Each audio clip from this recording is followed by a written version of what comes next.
Bonjour mes amis, j'espère que vous allez bien. Aujourd'hui une nouvelle vidéo, dernier achat Blu-ray 4K. La dernière vidéo qu'on avait réalisée sur nos derniers achats remonte déjà il y a 8 mois, donc ça fait un petit moment qu'on n'en a pas fait une. Comment vas-tu mon frère? Ça va, c'est la pêche. Donc dans cette vidéo, on va vous présenter nos derniers achats de Blu-ray et de Blu-ray 4K parce que vous nous connaissez très bien maintenant, on est des gros fous du support physique. Donc je pense que ça nous quittera même plus jamais jusqu'à la fin de notre vie. Dès qu'on a un film qu'on apprécie au cinéma, nous on l'achète directement parce que on l'aime le revoir en Blu-ray, en support physique. Donc c'est parti pour cette vidéo numéro 5 des derniers achats de Angel Art et Marillion.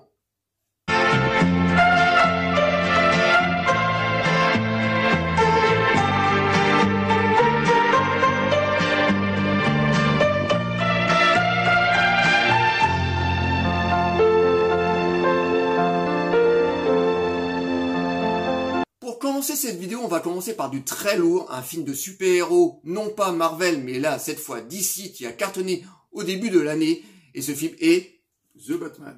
The Batman. Alors c'est un excellent film, hein. Moi je l'ai adoré la première fois où je l'ai vu, même si j'ai eu un petit peu du mal à rentrer dans le rythme du film, parce que le film est très lent, et on est totalement dans un film polar noir des années 50, où on retrouve plus un Batman détective qu'un Batman tout le temps dans l'action, donc c'est un film qui est pas porté pour tout le monde. Alors moi j'ai eu du mal la première fois que je l'ai vu au cinéma à le digérer, voilà, et quand je l'ai vu une deuxième fois en Blu-ray, là j'ai complètement adhéré à l'ambiance du film, au rythme du film. C'est un film que j'adore. Je trouve que Robert Pattinson est excellent dans le rôle de Batman. Il n'a pas à rougir du Batfleck que tout le monde adore. Je trouve que ce film est vraiment très très bien, qui est pas à la portée de tout le monde, mais voilà, moi de mon côté je vous le conseille. Et donc nous l'avons acheté en Blu-ray 4K et Blu-ray simple. Alors moi j'ai vu le Blu-ray, donc forcément l'image est magnifique parce que le film a été tourné en HD donc et récent, donc l'image forcément est magnifique. On a une pléiade de bonus qui sont vraiment très très intéressants. Donc le DVD et le 4K ne sont pas avares en bonus et en programme, voilà, en programme général. Donc voilà, très très bon Blu-ray. Et toi, qu'as-tu pensé déjà du film et du Blu-ray? Alors, pour moi, le film, je l'avais vu quelques jours après toi. Donc, j'avais entendu ton avis, plus les avis des collègues youtubeurs, certains qui avaient aimé, d'autres qui avaient détesté. Donc, je savais exactement ce que j'allais voir. Un film noir, un polar des années 50 à la David Fincher, comme ça, très sérieux, aucun humour au sein de ce film. Donc, quand j'étais le voir, j'étais en terrain connu. Donc, je savais exactement ce que j'allais voir. Et j'étais pas du tout déçu, j'étais pris par le film, même si le film est très lent et très long. En fait, pour moi, c'est la vraie relecture du Batman de Bob Kane, hein. Là, il y a aucune trahison du personnage. Donc, le film, j'avais adoré. Et au niveau du 4K, parce que j'ai un lecteur 4K depuis à peu près 1 an et demi maintenant, en fait, c'est plus la fluidité, beaucoup, donc la remasterisation, on peut pas dire qu'elle soit supérieure au Blu-ray, parce qu'en fait c'est un film récent, donc forcément c'est forcément du HD, donc c'est plutôt dans la fluidité de l'image, et aussi dans les couleurs qui sont beaucoup plus pétants, les noirs plus profonds, donc forcément un gage de qualité de haute volée. Et au niveau des bonus, c'est formidable, c'est pareil, il y a pas tant que ça je pense, hein. Il y a à peu près 1h30, peut-être qu'il garde ça pour des futures autres éditions, en tout cas, collector ou ultra collector, hein. Et cette édition, c'était l'édition, parce qu'il y a eu beaucoup de steelbook qui étaient sortis, hein. C'était l'édition Leclerc, et je trouvais cette jaquette-là un peu plus sobre que les autres qui étaient sortis à la Fnac, qui étaient beaucoup plus chères d'ailleurs, donc en général, quand on achète beaucoup de DVD, on s'attaque aussi au prix, hein. On achète celui qui est un petit peu moins cher. Donc à Leclerc, en général, ils font un effort sur les prix, et ça a été le cas. Donc Batman, The Batman, un grand classique. Donc oui, un film qui n'est pas à la portée de tout le monde, mais un très très bon Batman qu'on vous conseille de regarder. Là, je m'adresse aux gens qui ne l'ont pas encore vu. Donc The Batman, un très très bon film qu'on a racheté en Blu-ray et Blu-ray 4K. Pour notre deuxième film de notre section, nous avons acheté un film coréen, pas très connu du grand public, un film de guerre, et ce film est La Brigade des 800. Donc c'est un film coréen qui est sorti il y a à peu près un an directement chez nous en Blu-ray et Blu-ray 4K. C'est un excellent film de guerre que j'ai connu grâce à mon ami Jonathan Asia, voilà. Très très bon copain à nous, voilà, qui nous envoie très régulièrement de très beaux messages à propos de notre chaîne, qui nous a fait découvrir énormément de films coréens, parce que il y a quelques années, on avait beaucoup de lacunes au niveau des films coréens, et grâce à notre ami Jonathan Asia, donc je vous conseille d'aller voir sa chaîne, qui est vraiment excellent. Il vous fait découvrir des petits films coréens qu'on aurait certainement pas l'idée d'aller chercher. Donc voilà, Jonathan Asia, c'est vraiment excellent, et c'est grâce à lui qu'on a découvert La Brigade des 800, parce qu'il en avait fait une vidéo, et c'est un excellent film de guerre où on suit les aventures, on suit la bataille entre les Japonais et les Chinois, voilà. Donc ça se passe, c'est pratiquement un huis clos, mais un huis clos dans une ville où on a des soldats, je crois, japonais qui sont enfermés dans un immeuble et qui se font attaquer en permanence par l'armée chinoise. Donc c'est un film qui est excellent. On a du practical, on a des effets numériques pour les des scènes de bataille, voilà, des explosions, etc. Mais tout se mélange vraiment très bien. On a des décors naturels, on a de très beaux costumes, de très belles chorégraphies. Franchement, les Coréens, c'est un cinéma qu'on apprend au fur et à mesure à découvrir. Et franchement, ils font du super bon boulot, aussi bon que les Américains. Donc c'est un film qui est vraiment excellent, qu'on a acheté en Blu-ray. Là, il n'y a pas le 4K cette fois, c'est juste en Blu-ray. Donc forcément, c'est un film récent, donc l'image est excellente, hein, voilà. Au niveau des bonus, il y en a, mais bon, c'est pas très fourni, oui, voilà, c'est un peu light. C'est un peu light, voilà. Bon, l'éditeur s'est pas trop foulé l'arrête, parce que comme ils l'ont sorti directement en Blu-ray, ils se sont dit, voilà, on va mettre 2-3 making-of, et puis je pense que ça va faire la sauce. Donc au niveau des bonus, c'est pas très bien fourni, mais franchement, l'image est vraiment très bonne, et c'est un excellent film. Et toi, qu'est-ce que tu as à dire donc sur le film et sur la qualité du Blu-ray? Alors pour le film, tu me l'avais vendu, hein, parce que tu m'avais dit que Jonathan avait fait une vidéo, donc ça va bien chauffer. Je découvre le film. Alors c'est un film de guerre, mais c'est aussi un génocide, hein, parce que c'est quand même un drame. Ce huis clos dans cette ville, ces confrontations, les habitants qui sont pris en otage, il y a beaucoup de social. On est dans le drame, donc dans un génocide. Et au niveau des effets spéciaux, bon, voilà, c'est beaucoup des effets spéciaux numériques. Alors les explosions, les tirs, enfin voilà, tout le travail technique. On sent qu'il y a du practical, mais aussi beaucoup de plans truqués. Et le film est formidable, même s'il est très long, hein, il dure plus de 3 heures ce film. C'est une très belle découverte. Donc c'est très bavard parce que c'est du cinéma asiatique, hein, donc ils sont quand même, ils aiment aussi approfondir leurs personnages et leur intrigue, mais ça reste quand même un très grand film de guerre que je vous conseille vivement de découvrir. Donc La Brigade des 800, donc un excellent film de guerre qu'on vous conseille. Notre troisième achat est un film que je n'aime pas du tout, ni le réalisateur qui l'a réalisé ce film. Donc je vais laisser David en parler, parce que voilà, lui, il aime beaucoup le réalisateur et le film. Donc, ce film, c'est À mort l'arbitre. Alors, À mort l'arbitre est un film de Jean-Pierre Mocky. Alors, Jean-Pierre Mocky est un réalisateur assez particulier, caractériel, et au sein de son cinéma, il fait des films assez sociaux. Il a fait aussi des polars, donc ça c'est une sorte de polar en fait, hein. C'est un thriller plutôt satirique avec un humour pince sans rire comme ça, où ça dépeint en fait le football. Et là on s'intéresse surtout aux supporters d'un club de foot, hein, d'un petit club de foot. Et ces supporters décident, après un match perdu, de s'attaquer un arbitre interprété par Eddie Mitchell dans l'histoire, donc c'est une fuite en avant. Voilà, donc ces supporters, un des supporters en tout cas, le leader est interprété par Michel Serrault, qui est un homme qui est un lâche en fait, hein. Il envoie toujours ses sbires faire le sale boulot et lui il est là, c'est la tête pensante. Et c'est un film Voilà, c'est un film d'époque, hein, c'est un film qui est sorti au début des années 80, qui a l'image de ce style de film, donc assez sombre. On n'est pas là pour rigoler. Et c'est un film très court, parce qu'il fait qu'1h20, 1h25, je sais même pas, je crois 1h20. Et on suit ses aventures au milieu d'une ville, comme ça. À un moment, on est dans une cité, et ensuite le film se termine dans les carrières, comme ça, ouvrières. Et c'est une satire sur le football. Et ça, Jean-Pierre Mocky, il a ce don de faire des films comme ça, assez social. Ouais, c'est même un film un peu hybride parce que ça fait un peu thriller, à la fois ça fait un petit peu film de genre où on n'y croit pas tout, parce que pour moi, ce qui me fait totalement sortir du film, c'est les personnages qui en font trop caricatural. Serrault là-dedans, moi je le trouve qu'il en fait 3 tonnes, et moi ça me fait en permanence sortir du film, et pour moi c'est un thriller, mais à la fois un film de genre, un petit peu comme Le Prix du Danger. Hein. Ouais.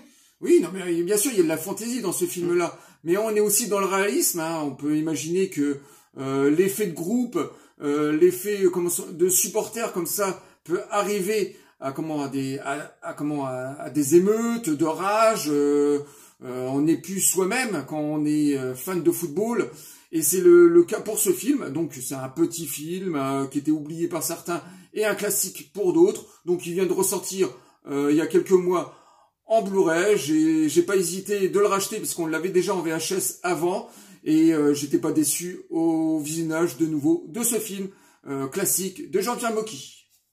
Voilà, donc ça c'est un film 100% pour David. Voilà, moi je l'ai vu une fois et je pense que je ne reverrai plus parce que je suis vraiment hermétique au cinéma Jean-Pierre Mocky et au film. Hein, voilà, je trouve que la plupart des personnages sont caricaturaux. J'aime pas la manière où c'est tourné. Bon, même si ça ressemble beaucoup au Prix du Danger, et moi j'aime beaucoup le Prix du Danger. Voilà, c'est un côté comme ça, un peu comme tu dis, pince sans rire, une espèce d'humour comme ça, assez lourd comme ça. Mais en même temps, on a un côté complètement loufoque, parce que ce qui arrive dans les événements du film, ça ne pourra jamais arriver dans la vie réelle. Voilà, c'est vraiment non, ce genre de scout là ça pourrait pas arriver. Voilà, parce que même si un supporter de foot et a comme ça une espèce de folie, parce que quand il voit son équipe perdre, il peut rentrer dans une fureur, mais une fureur comme ça, non, ça peut pas arriver. Voilà, donc il y a un petit côté fantastique aussi qui plane au-dessus du film, et je trouve que le mélange ne se marie pas très bien, et moi je suis complètement hermétique à ce film. Mais bon, ça c'est un film que David aime énormément. Donc 3e achat de notre sélection. 4e achat de notre sélection est un tout petit film qui est sorti en France il y a 8 mois, qui a complètement bidé au cinéma, parce que encore une fois les gens vont se concentrer sur les gros films américains et jamais sur les petits films, les excellents petits films français. Et ce film est Adieu Monsieur Hoffman. Voilà, j'allais dire au revoir Monsieur Hoffman. Adieu Monsieur Hoffman. Donc c'est un excellent film de guerre dramatique avec Daniel Auteuil et Gilles Lelouch. Voilà, donc les événements de ce film se passent à Paris pendant la rafle, je pense, du Veldiv. Ça se passe à peu près dans la même période, où les Allemands ont décidé d'emprisonner tous les Juifs de Paris, ensuite pour les envoyer dans les camps d'extermination, aidés par la police française et le gouverneur français. Et nous suivons les aventures de Monsieur Hoffman, qui est un monsieur qui tient une petite joaillerie, qui va être obligé de quitter Paris pour rejoindre sa famille. Mais Monsieur Hoffman, avant de partir, va décider de revendre sa boutique à son ouvrier.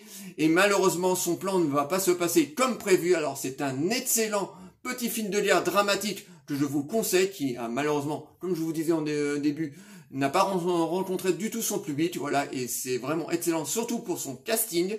Alors, le DVD est excellent, l'image est excellente, parce que, encore une fois, c'est un film récent, donc il a été filmé en HD, donc l'image est excellente. Mais par contre, au niveau des bonus, c'est complètement zéro, donc zéro pointé à l'éditeur. On a juste un petit making-of qui dure 2-3 minutes à tout casser, donc vraiment, moi, j'aurais aimé avoir des bonus beaucoup plus développés autour du film. Bon, l'éditeur en a décidé autrement, il s'est dit voilà, le film a bidé au cinéma, donc on va pas trop se casser le cul. Et moi, c'est un film que j'ai aimé. Et toi, qu'as-tu à dire sur le film et sur le Blu-ray? Le film, moi, j'ai adhéré, hein, parce que c'est à la fois un film de guerre un drame, et surtout ça parle des petits gens, ça parle des collabos, des gens qui avaient peur à cette époque-là, on pouvait les comprendre bien sûr. Et au niveau du casting, c'est pareil, hein, un duo d'acteurs génial. Gilles Lelouch, l'acteur du moment, et Daniel Auteuil un petit peu empâté, parce que depuis quelques années, avec l'âge, il grossit. Hein. Il a un petit peu un jeu théâtreux, mais bon, ça fait tout à fait le job. Et je vais revenir aussi sur les techniques. Hein. Pour moi, je trouve que les décors, des fois, fait un petit peu carton-plâtre. C'est un film de studio et ça se ressent. C'est un huis clos. Ouais, c'est un huis clos, bien sûr. Donc, c'est pas trop dérangeant. On est captivé par cette histoire de collabo. C'est assez grave. C'est voilà. Et puis, je vous conseille. Qu'est-ce que je pourrais rajouter d'autre? Je vous conseille ce petit film-là qui est complètement passé inaperçu au cinéma il y a quelques mois. Et voilà, à redécouvrir en HD. Donc, Adieu, Monsieur Hoffman est un excellent petit film français que je vous conseille. Et c'est un film français. Alors, regardez un petit peu, de temps en temps, allez gratouiller des films français. Vous allez voir qu'on trouve vraiment de jolies petites perles. Voilà. 5e achat de notre sélection. On va parler cette fois-ci d'un petit film de série Z d'horreur des années 80, Le Commando des morts vivants. Alors, le pitch de ce film est relativement classique. On suit les aventures ou les désaventures de touristes sur un bateau de croisière qui va s'échouer sur une île déserte. Et au sein de cette île se trouve un ancien soldat nazi qui va protéger un secret, le commando des morts vivants. Alors, c'est un film sympathique, vraiment. Moi, je l'ai aimé dès la première fois où on l'a vu, parce qu'on le possédait en VHS il y a une trentaine d'années. C'était la bonne époque, hein, on trouvait plein de bons petits films en VHS, et pas pour très cher en plus, dans des qualités vraiment médiocres, mais bon, on s'en foutait à l'époque. Et ce film est un slasher, est un film de survival. Malheureusement, au sein de ce film, en fait, il y a très peu d'attaques. C'est très avare en termes de tuerie, en termes de mise à mort. Mais ce film possède quand même une atmosphère assez glauque, typique des productions de cette époque-là. La musique est assez traumatisante, on va dire. C'est de la musique électronique, relativement simple. Les maquillages sont bien faits. Alors par contre là au niveau des costumes et des maquillages, ça fait vraiment le job. Malheureusement, comme je vais me répéter, hein, ce film manque d'attaque, manque d'énergie, je dirais. Pourtant au niveau de ce casting, on retrouve quand même Peter Cushing. C'est le seul acteur célèbre au sein de cette production. Et pour moi, je peux pas le détester. Hein. C'est un bon nanar, on va dire. C'est vraiment pour les fans de série Z des années 80, Le Commando des morts vivants, un film d'enfance, on peut dire, pour nous. Et oui, tout à fait, moi je l'aime beaucoup aussi, c'est une petite série B, on va dire, ouais, presque Z, hein, voilà, on est Z, ouais. Entre les deux, voilà, Z, où il se passe effectivement pas grand chose, voilà, on a des attaques des zombies nazis, voilà, mais on a l'impression qu'ils se promènent plus qu'autre chose, donc on a très très peu de mise à mort, mais il y a une espèce d'ambiance qui se dégage de ce film qui est vraiment très sympathique. Comme tu dis, on a Peter Cushing dans le rôle de ce soldat allemand qui protège ce secret, voilà, cette espèce d'expérience qu'ont fait les nazis sur leurs soldats pour avoir des soldats invincibles. Donc c'est un petit slasher qui est sympathique, typique des années 80, comme tu disais, voilà, on ressent vraiment l'univers, enfin, le style des années 80 avec ses coupes 80s, voilà. Voilà, c'est un film qui a été réalisé au début des années 80. Donc on a les coupes, on a la coupe un peu hippie, on a les fringues typiques des années 80. Donc c'est une très bonne petite série B. Alors bien entendu, si les jeunes vous allez découvrir ce film-là, vous allez trouver ça complètement nul à chier. Mais pour un petit film des années 80, parce que comme tu disais très bien au début de ta chronique, que voilà, dans les années 80, on avait énormément de petits films que ça qui sortaient dans les petites vidéoclubs, et le Commando des morts vivants en faisait partie. Et franchement, ce film a énormément de charme. Bon, c'est une petite série B d'horreur, voilà. Vendredi 13, Halloween a été bien mieux par rapport à ce film, mais voilà, il y a énormément de charme qui se dégage de ce film. Et donc là, ils l'ont réédité en Blu-ray il y a quelques mois. L'image est vraiment excellente. Hein. Moi, je trouve que, parce qu'il l'avait déjà édité en DVD par l'édition Mad Movies, et ensuite réédité un peu plus de luxe avec des bonus. Là, en fait, sur le Blu-ray, il n'y a pas énormément de travail qui a été effectué parce qu'en fait, ce qu'il faut savoir, c'est que ce film-là a été perdu. Donc, c'est une copie de travail qui a été retrouvée en fait par un fan. Et l'image est pas exceptionnelle. C'est pas de l'HD. Donc, c'est pas au niveau du Blu-ray. Mais on va se contenter. Et au niveau des bonus, c'est plutôt sympathique parce qu'en fait, il y a des critiques français qui ont fait l'éloge de ce petit film oublié. Et voilà, au niveau des bonus, ça fait vraiment le job.